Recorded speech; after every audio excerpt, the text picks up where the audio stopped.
Hello everyone.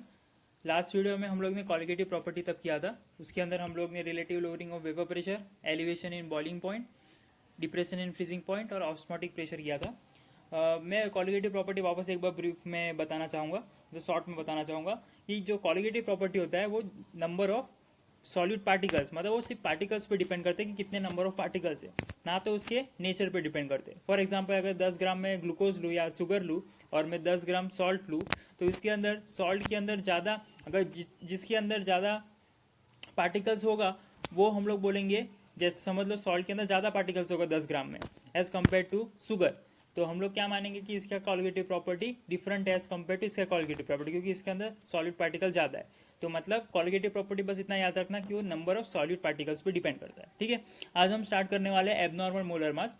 अभी abnormal molar mass समझने के लिए आपको कॉलिगेटिव प्रॉपर्टी तो इतना पता चला कि वो नंबर ऑफ सॉलिड पार्टिकल पे डिपेंड करता है, लेकिन अगर मैंने कोई सॉल्ट ले लिया, ठीक है, अगर मैं उसको अगर डिजोल्व करता हूँ, तो अगर डिजोल्व कर रहा हूँ या कुछ भी उसको ले लिया सॉल्वेंट के अंदर, तो क्या होगा, वो सॉल्ट नहीं तो एसोसिएट हो सकता है, नहीं तो डिसोसिएट भी हो सकता है। फॉर एग्जाम्पल मैंने इधर KCl का लिया है, अगर मैं KCl को अगर डिजोल्व करता हूँ तो किस में सेपरेट होता है, मतलब डिसोसिएट होता है K प्लस और Cl माइनस। मतलब हम लोग का इधर जो मैं कॉलिगेटिव प्रॉपर्टी के हिसाब से ये हम लोग को फॉल्स रिजल्ट बता सकता है। हम लोग ने तो KCl ही लिया, लेकिन वो अंदर सॉल्यूशन में जाने के बाद वो दो पार्ट में डिवाइड हो गया। हमने इधर भले एक ही पार्टिकल लिया KCl, समझ में आ रहा है, मतलब इसके जैसे सॉल्यूशन में गया तो दो पार्टिकल में मतलब चेंज हो गया। उसका मतलब हम लोग ने इधर एक मोल KCl लिया था तो इधर एक मोल K प्लस का भी बना और एक मोल Cl माइनस का भी बना, तो इसको हम लोग बोलेंगे एबनॉर्मल मोलर मास।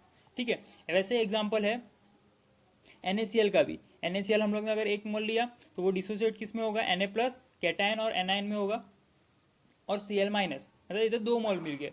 ठीक है, तो इसको एक एग्जाम्पल की तरह से हम लोग समझ सकते हैं, जैसे KCl का जो मास होता है वो 37.25 ग्राम निकल के आया, लेकिन जो डिसोसिएट हो गया इसके अंदर K प्लस और Cl माइनस का अगर हम लोग ने मास निकाला तो वो दोनों का मास निकल के आया 74.5 ग्राम। उसका मतलब चेंजेस आ रहा है।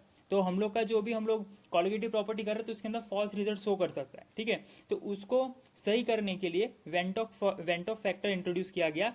जो भी साइंटिस्ट है उसने वेंट ऑफ फैक्टर इंट्रोड्यूस किया, क्योंकि ये सब जो डिसोसिएट हो रहा है एसोसिएट हो रहा है उसके ऊपर हम लोग का फॉल्स रिजल्ट आ रहा था। ठीक है, एक और एग्जांपल लेते हैं, जैसे ये जो मैंने KCl और NaCl का एग्जांपल लिया था वो डिसोसिएट हो रहा है, मतलब KCl डिसोसिएट हो रहा है K प्लस और Cl माइनस में। ठीक है, अब एक एसोसिएशन का एग्जांपल लेता हूँ, और ये डिपेंड करता है कि कौन सा टाइप का इलेक्ट्रोलाइट है, मतलब स्ट्रॉन्ग इलेक्ट्रोलाइट है तो एकदम फास्ट डिसोसिएट होगा, स्लो वीक इलेक्ट्रोलाइट होगा तो धीरे धीरे डिसोसिएट होगा। दूसरा एग्जांपल है एसिटिक एसिड का, इसको हम लोग इथेनॉइक एसिड भी बोलेंगे। वो क्या होगा, इधर मैंने 2 लिखा है, मतलब दो मॉलिक्यूल ऑफ एसिटिक एसिड, दो मॉलिक्यूल को अगर मैं ले लूँ एसिटिक एसिड, तो इधर क्या हो जाएगा, सॉरी कंपाउंड, तो इधर क्या होगा, दो एसिटिक एसिड में मिलके दो आपस में मतलब दोनों जुड़ जाएंगे, मतलब क्या होगा, ये एसोसिएट कर लिए। अभी एसोसिएट कर लिया उसका मतलब देखो मैंने ये एसिटिक एसिड का मतलब स्ट्रक्चर ड्रॉ किया है, CH3COOH, ये पहला एसिटिक एसिड का स्ट्रक्चर है और ये दूसरा एसिटिक एसिड का स्ट्रक्चर है CH3COOH। ठीक है, तो ये वाला हाइड्रोजन बॉन्ड इधर ज्वाइंट हो रहा है और ये वाला हाइड्रोजन बॉन्ड इधर ज्वाइंट हो रहा है, मतलब दोनों डाइमर फॉर्म कर रहे हैं। ठीक है, तो एसिटिक एसिड, दो एसिटिक एसिड मिलके एक एसिटिक एसिड बना रहे हैं। ठीक है, तो इसको हम लोग बोलेंगे एसोसिएशन। मतलब हम लोग कोई भी कंपाउंड ले तो ये भी कॉलिगेटिव प्रॉपर्टी में हम लोग को डिफरेंस ला सकता है। हमने दो एसिटिक एसिड लिया, ठीक है, लेकिन हम लोग को जब सॉल्यूशन में गया तो वो दो का एक बन गया, उसका मतलब नंबर ऑफ पार्टिकल्स में चेंजेस आया, तो इसको भी बैलेंस करने के लिए वेंट ऑफ फैक्टर इंट्रोड्यूस किया गया। तो आपको पता चल गया होगा कि वेंट ऑफ फैक्टर क्यों इंट्रोड्यूस किया। अभी मैं बात करता हूँ वेंट ऑफ फैक्टर क्या होता है। ये वेंट ऑफ फैक्टर, ये वेंट ऑफ ने इंट्रोड्यूस किया था, इसीलिए नाम रख दिया गया है वेंट ऑफ फैक्टर। इसको आई से डिनोट किया जाता है। इसको तीन तरीके से, इसके तीन टाइप का फॉर्मूला है। पहला है normal molar mass upon abnormal molar mass. Abnormal मतलब जो हम लोग जितना भी हम लोग ने पहले KCl समझ के डाला था कि उसके अंदर KCl ही होगा, हम लोग ने वो नहीं सोचा कि अंदर K प्लस और Cl माइनस दो अलग अलग बन जाएगा, और ऐसे ही हम लोग ने कैलकुलेट कर दिया, तो उसको हम लोग बोलेंगे एबनॉर्मल मोलर मास। और हम लोग क्या करेंगे, नॉर्मल मोलर मास कैलकुलेट करेंगे, जैसे K प्लस और Cl माइनस का, ये दोनों को अगर डिवाइड करेंगे तो हम लोग को मिलेगा इसका।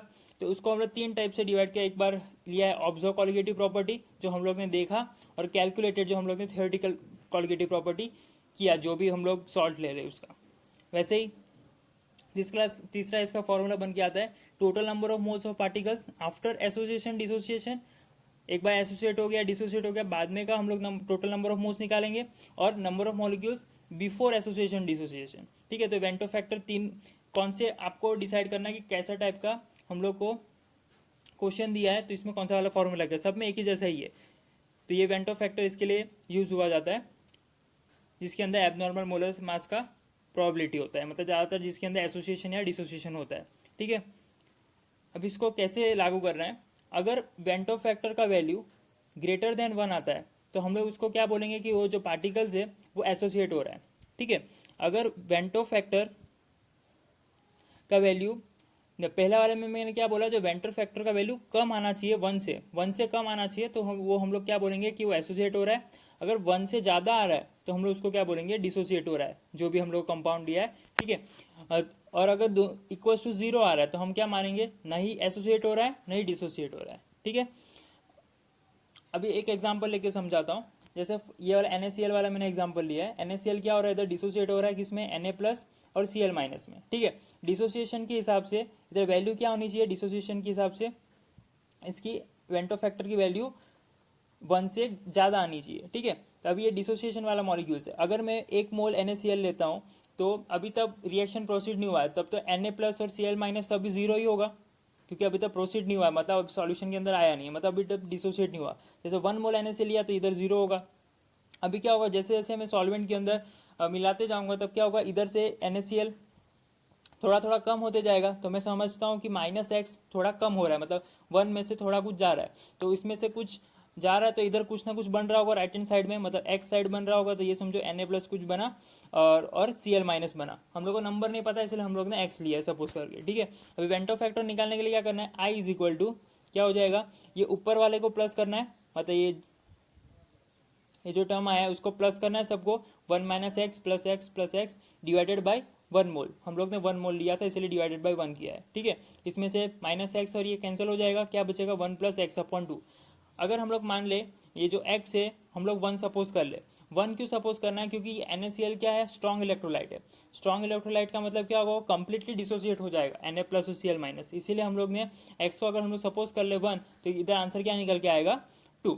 ठीक है, तो वो 2 आया, उसका मतलब डिसोसिएशन का वैल्यू देखो, ये डिसोसिएशन वाला था तो इसका वैल्यू देखो I 1 से ग्रेटर आया, I का वैल्यू 1 से ग्रेटर आया, उसका मतलब ये डिसोसिएशन शो कर रहा है। वैसे एक मैं एसोसिएशन का भी बताता हूँ आपको, तो आपको वेंटो फैक्टर क्लियर हो जाएगा। एसोसिएशन में हम लोग ने एग्जांपल लिया है एसिटिक एसिड का। ठीक है, एसिटिक एसिड, 2 एसिटिक एसिड मिलके एक एसिटिक एसिड बना रहे, पहले में 1 मोल लिया हुआ है। ठीक है, मतलब पहला एक हम लोग ने लिया, तो अभी तक प्रोडक्ट बनानी है इसलिए हम लोग इस साइड पे क्या होगा 0 होगा, फिर क्या होगा इसमें से कुछ कम होते जाएगा तब जाके प्रोडक्ट बनेगा। तो इसके अंदर 2 मिल के एक बना रहा है, समझ में आ रहा है। अगर इधर 2 एसिटिक एसिड है तो इधर मिल रहा है एक हम लोग को मिल रहा है, उसका मतलब क्या होगा आधा हो रहा है, तो इसके अंदर से जितना जा रहा है उसका मतलब ये राइट साइड में कितना बनेगा x/2।